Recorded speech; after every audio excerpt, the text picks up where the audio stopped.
All right, today we're headed to the Czech Republic to explore a truly legendary landmark, ivokla Castle.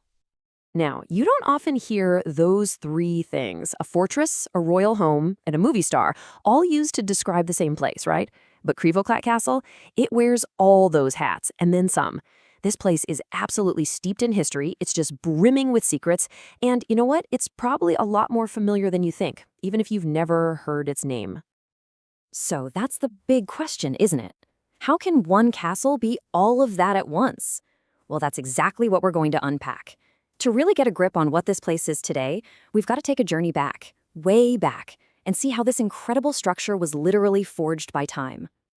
Okay, so let's start with how this castle was built, because its story is written right into its architecture.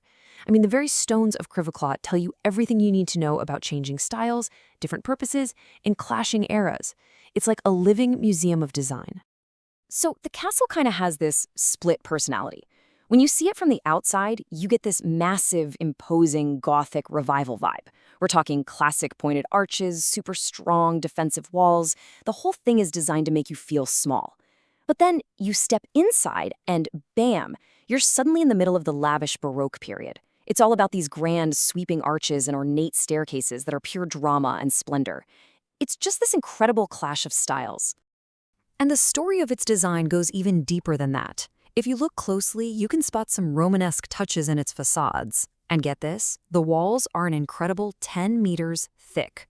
That's over 30 feet. I mean, that tells you right away this place was built to be a fortress, designed to shrug off pretty much anything a medieval army could throw at it.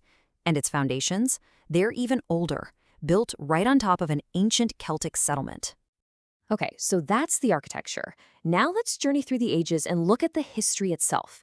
Because, a building this complex doesn't just pop up overnight. Its story unfolds over almost 1,000 years of conflict, royalty, and constant change. It all kicks off way back in the 12th century, when it was just a stronghold for the lords of Prague. But the castle we really recognize today started taking shape in 1348. And then, through the Renaissance and Baroque periods, it just kept getting bigger and fancier, adding all those layers of style we were just talking about. Its importance was officially sealed, though, in 1992, when it became a part of a UNESCO World Heritage Site, which is a huge deal. And we have to be clear, this was not just any fortress. This was a true seat of power. We're talking about a place that was home to some of the most influential families in all of European history, from the local lords of Krivoklat all the way up to the mighty Habsburg dynasty. So now that we've got the history and the architecture down, are you ready to go inside? Let's take a look at the incredible treasures hidden within these legendary walls. Okay, once you're inside, you are surrounded by these absolutely breathtaking features. First, there's the Castle Chapel. It's just a stunning masterpiece of Gothic design with these incredibly intricate carvings. Then you've got the famous Tower of the Dragon with that unique statue sort of keeping watch over everything. And then deep inside, there's this massive, beautiful organ that's been filling these halls with music since the 1600s. Just imagine. But maybe the real heart of the castle is the Great Hall. I mean, this room is just spectacular.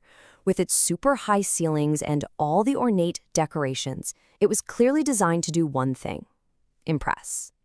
This was the spot for huge parties, grand events. It was the center of life here. But it also hides a really clever secret. Okay, get this. The Great Hall has this totally unique system of pulleys and counterweights built right into it. And this was not just for decoration, not at all. It was a brilliant piece of medieval engineering. Why? It allowed the entire massive hall to be sealed up and fortified in a hurry, during a siege. It could transform from a party room into a defensive stronghold in no time. So, all of this brings us back to where we started: the fortress, the museum, and the movie star. Because after all those centuries as a fortress and a royal home, Krivoklat has found some really cool new roles in our modern world, connecting its amazing past with a totally global audience. And its popularity today is just undeniable. The castle pulls in more than 50,000 visitors every single year. And you can see why. They're all eager to walk through the exact same halls as the lords and ladies from centuries ago. So today, the castle belongs to the Czech government, and they've done an amazing job carefully preserving it. It now operates as a public museum and a cultural institution, which basically ensures that its incredible story is protected and can be shared for generations to come. And finally, this brings us to its movie star status. I mean, it makes perfect sense, right? Its timeless, imposing look has made it the perfect backdrop for Hollywood. So if you've ever watched shows like Game of Thrones or seen movies like The Da Vinci Code, well, surprise, you have already seen Krivoklat Castle on your screen. And there we have it. We've come full circle. A fortress, a royal home, a museum, and a movie star. It really makes you wonder, doesn't it? With a story that's already 1,000 years long, what other secrets could possibly still be hidden inside those massive 10-meter thick walls?